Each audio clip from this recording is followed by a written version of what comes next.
विवाह की रात जब राजकुमारी अपने पति के साथ कमरे में थी, तो दोस्तों, एक ऐसा राज्य था जिसका नाम था शौर्यगढ़। यह राज्य अपने सैन्य बल और समृद्धि के लिए जाना जाता था। यहाँ के राजा इतने शक्तिशाली और कुशल थे कि उनकी बहादुरी और रणनीति की कहानियां दूर दूर तक सुनाई जाती थी। उनके नाम की ताकत इतनी थी कि आसपास के सभी राज्य के राजा उनसे थरथर कांपते थे। किसी भी राज्य में इतनी हिम्मत नहीं थी कि वह शौर्यगढ़ के खिलाफ आंख उठा सके। इस महान राज्य की एकमात्र राजकुमारी का नाम था प्रतिज्ञा। वह सिर्फ राजा की बेटी नहीं थी, बल्कि उनकी सबसे बड़ी ताकत थी। राजकुमारी प्रतिज्ञा की सुंदरता ऐसी थी कि हर कोई उसकी एक झलक पाने के लिए तरसता था, लेकिन वह केवल अपनी सुंदरता के लिए नहीं जानी जाती थी। उसने बचपन से ही शस्त्रों का अभ्यास किया था और युद्ध नीति का ज्ञान प्राप्त किया था। वो अपने प्रशिक्षण और बुद्धि बल के लिए पूरे देश में प्रसिद्ध थी। वो उतनी ही साहसी थी जितनी वह सुंदर थी, और वह अपने पिता की तरह ही अपने राज्य को और भी शक्तिशाली बनाना चाहती थी। राजकुमारी प्रतिज्ञा की शादी पास के एक शक्तिशाली राज्य के राजकुमार से तय हुई। यह विवाह कोई आम विवाह नहीं था, बल्कि दो महान राज्यों के बीच का एक महत्वपूर्ण गठबंधन था। विवाह बड़े ही धूमधाम और भव्यता के साथ हुआ। हर तरफ खुशियां थी और लोग इस नए रिश्ते की तारीफ कर रहे थे। प्रतिज्ञा भी बहुत खुश थी। उसे लगता था कि उसका जीवन अब एक नए सुखद रास्ते पर चल पड़ा है।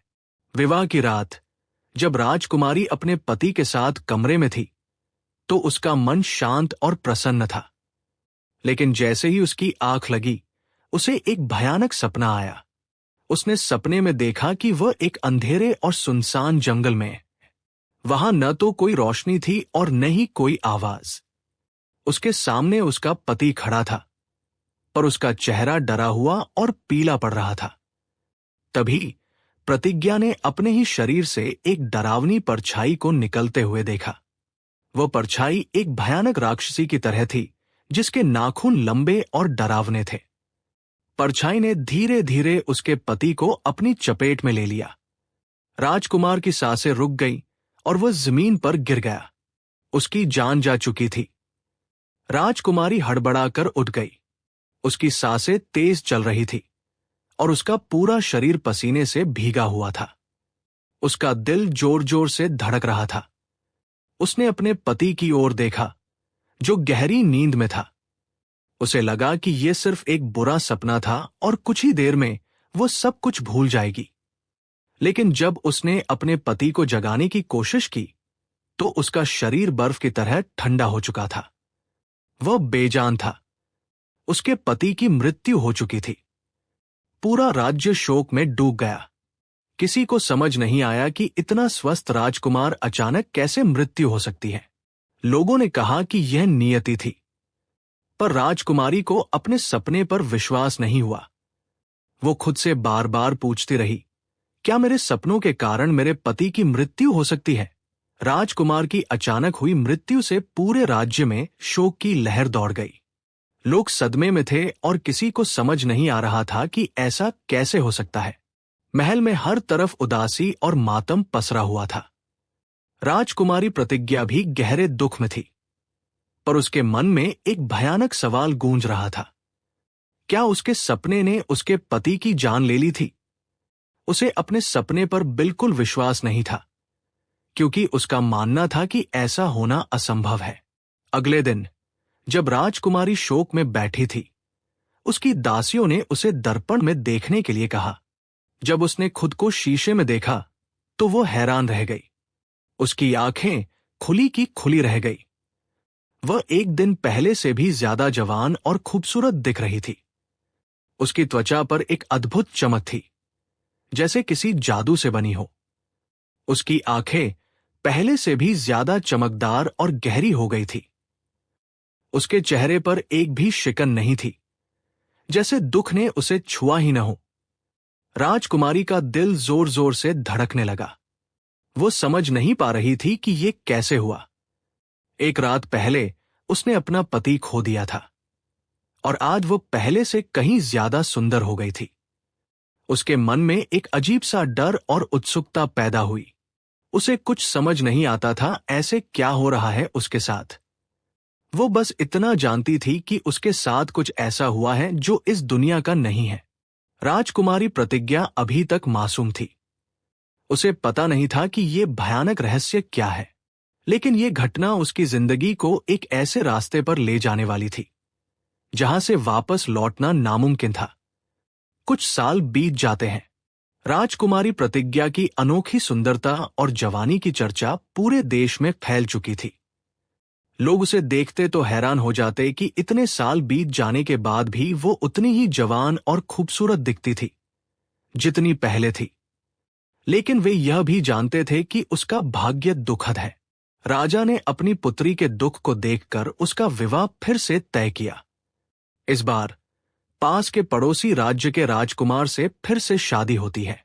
विवाह में पहले जैसी खुशी और धूमधाम नहीं थी।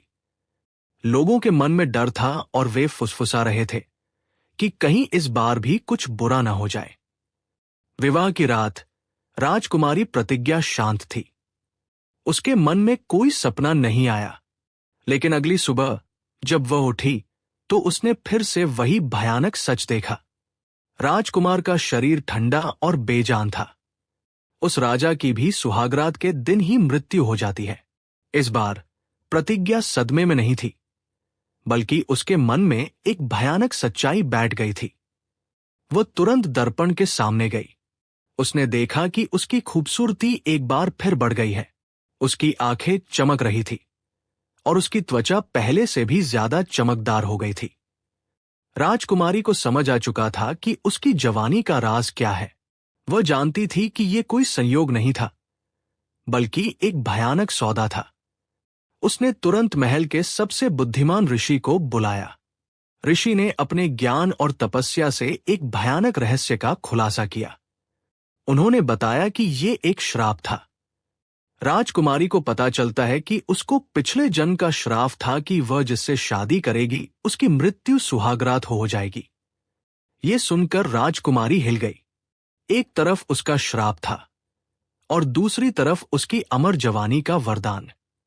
इस रहस्य के साथ एक भयानक लालच ने उसके दिल में जगह बना ली। अब उसके पास एक ऐसा रास्ता था जो उसे हमेशा के लिए जवान और खूबसूरत रख सकता था, लेकिन इसके लिए उसे इंसानी रिश्तों और प्यार का बलिदान देना था। श्राप की सच्चाई जानने के बाद राजकुमारी प्रतिज्ञा अब दोराहे पर नहीं थी।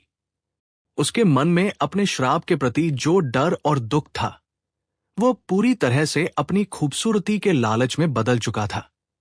उसने फैसला कर लिया था कि वह अपने श्राप को अपनी शक्ति बनाएगी।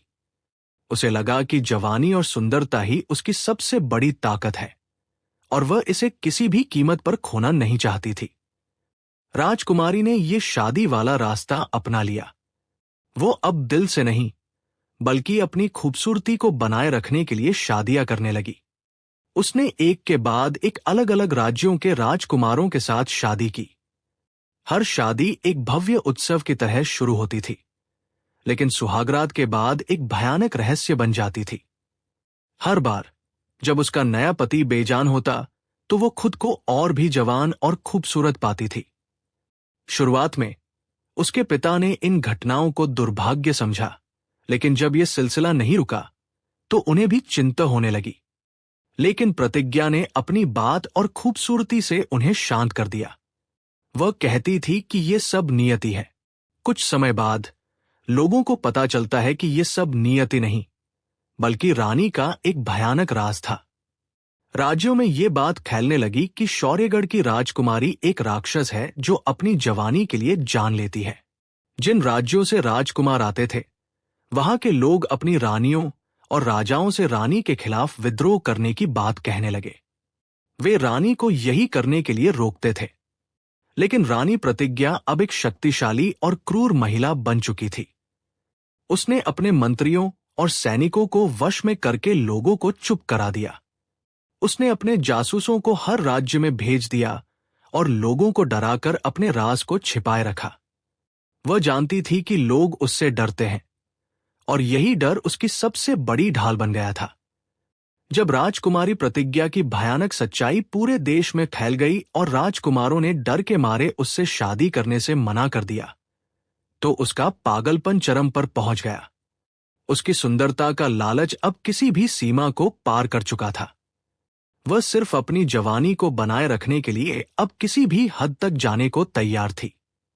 वो सब कुछ जानते हुए भी जवान दिखने के लिए अब और भी भयानक तरीके अपनाने लगी। उसने अपने मंत्रियों और सैनिकों को आदेश दिया कि वे उसके राज्य या आसपास के किसी भी गांव से किसी भी लड़कों को पकड़ कर लाए और उससे शादी करवाए। चाहे वह कोई राजकुमार हो, एक साधारण किसान का बेटा हो या एक गरीब चरवाहा हो, उसे पकड़कर महल लाया जाता था। रानी के सैनिक लोगों को डराकर और जोर जबरदस्ती से लड़कों को महल लाते थे। गांवों में डर का साया छा गया था। कोई भी अपनी बेटी को नहीं, बल्कि अपने बेटे को रानी के सैनिकों से छिपाता था। वह जवान दिखने के लिए ये सब करती थी, और इस भयानक खेल में उसने अपनी इंसानियत पूरी तरह खो दी थी। उसकी सुंदरता की चमक के पीछे हजारों निर्दोषों का खून छिपा था। समय बीतता गया और उसके पापों की संख्या भी बढ़ती गई। हर शादी के साथ एक जीवन का अंत होता और उसकी सुंदरता का घमंड और बढ़ता जाता। ऐसे कर करके वह 1760 शादियां कर चुकी थी। यह संख्या केवल एक आंकड़ा नहीं थी, बल्कि 1760 मासूम जिंदगियों की चीखें थी जो उसकी जवानी के पीछे दबी हुई थी। जब सारे राज्यों में यह पता चल जाता है तो सभी राजा, रानी और आम जनता गुस्से और नफरत से भर जाते हैं। अब यह सिर्फ एक राज्य की समस्या नहीं थी, बल्कि पूरे देश का सवाल बन गया था।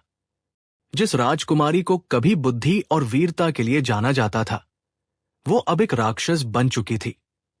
अब सारे राज्यों ने मिलकर राजकुमारी को उसके पापों की सजा देने का फैसला कर लिया था। जब सारे राज्यों में रानी प्रतिज्ञा के भयानक कर्मों का पता चला, तो लोगों का डर नफरत और गुस्से में बदल गया। जिस रानी को कभी बुद्धि और सुंदरता के लिए सराहा जाता था, वो अब एक राक्षस के रूप में जानी जाती थी। सभी राज्यों ने मिलकर फैसला किया कि इस आतंक को खत्म करना ही होगा। सारे राज्यों के राजाओं ने एक महागठबंधन बनाया। ये युद्ध सिर्फ दो राज्यों के बीच नहीं था, बल्कि मानवता और क्रूरता के बीच की लड़ाई थी। राजाओं ने मिलकर एक ऐसी रणनीति बनाई जो सिर्फ ताकत पर नहीं, बल्कि बुद्धि पर आधारित थी। वे जानते थे कि रानी को तलवार से नहीं हराया जा सकता, क्योंकि उसकी ताकत का राज उसकी जवानी थी। जब राजाओं की संयुक्त सेना शौर्यगढ़ पर हमला करने पहुंची, तो रानी प्रतिज्ञा ने भी अपनी सेना को युद्ध के लिए तैयार किया। वो अपनी सुंदरता पर घमंड करते हुए बोली, तुम सब मेरे सामने नहीं टिक पाओगे, मैं समय को भी हरा सकती हूं। युद्ध शुरू हुआ।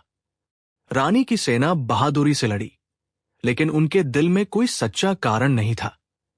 वहीं दूसरी तरफ राजा अपने बेटों, भाइयों और लोगों के लिए लड़ रहे थे जिन्हें रानी ने अपनी सुंदरता के लिए मार डाला था। युद्ध के दौरान एक ज्ञानी ऋषि सामने आए। उन्होंने रानी की सच्चाई को अपने ज्ञान से जान लिया था। उन्होंने राजाओं से कहा, रानी को मारकर उसे मुक्ति मत दो।